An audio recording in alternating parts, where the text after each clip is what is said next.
नमस्कार। आज हम एक बहुत ही दिलचस्प सफ़र का विश्लेषण कर रहे हैं जो हमें जानकारी मिली है उसके आधार पर। हाँ, बिल्कुल। हरियाणा के एक छोटे से शहर से निकलकर फिर जर्मनी और वहाँ से भारत के सबसे जाने माने ऑनलाइन कंटेंट क्रिएटर्स में से एक बनने तक का सफ़र।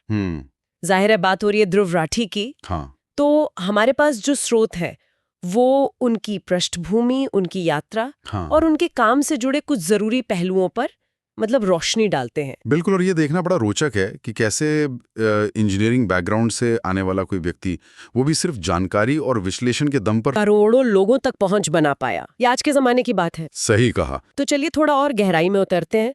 जानकारी के मुताबिक उनका जन्म 8 अक्टूबर 1994 का है, हरियाणा में जाट परिवार से। अच्छा। और स्कूलिंग भी वहीं से हुई। और ये बात भी सामने आती है कि बचपन से ही टेक्नोलॉजी और करंट अफेयर्स में काफी रुचि थी। और शायद यही रुचि उन्हें आगे जर्मनी ले गई। वहां उन्होंने पहले मैकेनिकल इंजीनियरिंग की। हाँ। और फिर एनवायरमेंटल इंजीनियरिंग में मास्टर्स। तो ये जो बैकग्राउंड है, हो सकता है इसका असर उनके मतलब विश्लेषण करने के तरीके पर पड़ा हो। हाँ, ये सोचने वाली बात है। डेटा पर फोकस शायद वो एक लॉजिकल अप्रोच। अच्छा, अब उनके ऑनलाइन सफर पर आते हैं तो पता चलता है कि 2014 में शुरुआत हुई एक वीडियो से जिसमें शायद सरकारी नीतियों का हाँ, विश्लेषण था। हाँ। कहा तो यही गया है। लेकिन शुरुआत में, जैसा कि अक्सर होता है, उन्हें आलोचना का सामना भी करना पड़ा। आसान नहीं था। हाँ, ये बात तो है। शुरुआती आलोचना का जिक्र मिलता है, लेकिन फिर धीरे धीरे वो जो उनका स्टाइल था, तथ्यों पर आधारित, फैक्ट बेस्ड। हाँ, फैक्ट बेस्ड वीडियोस, उनको पहचान मिलने लगी। मतलब लोग जुड़ने लगे। और आज तो उनके चैनल पर करोड़ों सब्सक्राइबर्स हैं। हाँ, 15 मिलियन से ज्यादा बताए जाते हैं। ये नंबर काफी बड़ा है। बिल्कुल, ये उनके प्रभाव को दिखाता है। और उनके कंटेंट की खासियतें क्या बताई गई हैं? जैसे आपने कहा फैक्ट चेकिंग, डेटा। हाँ, डेटा पर आधारित विश्लेषण और बिल्कुल साफ सुथरी प्रस्तुति। और टॉपिक्स, राजनीति, सामाजिक मुद्दे, पर्यावरण, अंतर्राष्ट्रीय राजनीति, सब कुछ। और आजकल तो वो ट्रैवल व्लॉग्स भी कर रहे हैं। हाँ, वो भी शुरू किया है, शायद एक अलग ऑडियंस के लिए। हो सकता है। लेकिन यहाँ एक और अहम बात जो बार बार आती है, वो है पक्षपात के आरोप। हाँ, ये तो है। स्रोतों में इसका काफी जिक्र है। बिल्कुल। कई बार मतलब अलग अलग खेमों से, खासकर राजनीतिक दलों की तरफ से, उन पर बायस्ड होने के, एजेंडा चलाने के आरोप लगते रहे हैं। हाँ बिल्कुल। और ये दिखाता है कि जब आप ऐसे मतलब विवादास्पद विषयों पर बात करते हैं तो इस तरह की प्रतिक्रिया आना लाजमी है शायद। हाँ, और इस पर उनका क्या कहना है?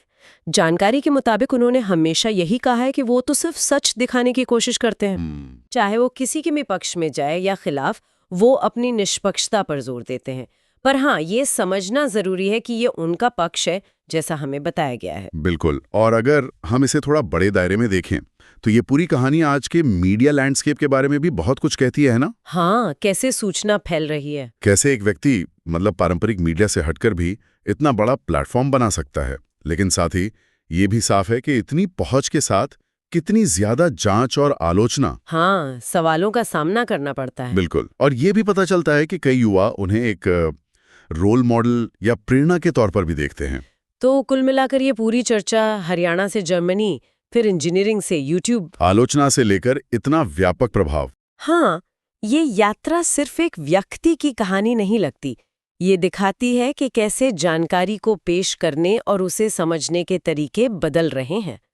और यहीं पर वो बड़ा सवाल खड़ा होता है जो इन स्रोतों से भी उभरता है कि सूचना के इस दौर में जब कोई भी कुछ भी कह सकता है, तो तथ्यों को सटीकता से और निष्पक्षता से पेश करने की जिम्मेदारी कितनी बड़ी और कितनी चुनौतीपूर्ण हो जाती है, खासकर तब जब आप लगातार विवादों में हो और आप पर सवाल उठ रहे हों। ये वाकई सोचने वाली बात है। बिल्कुल। इस पर विचार करना चाहिए।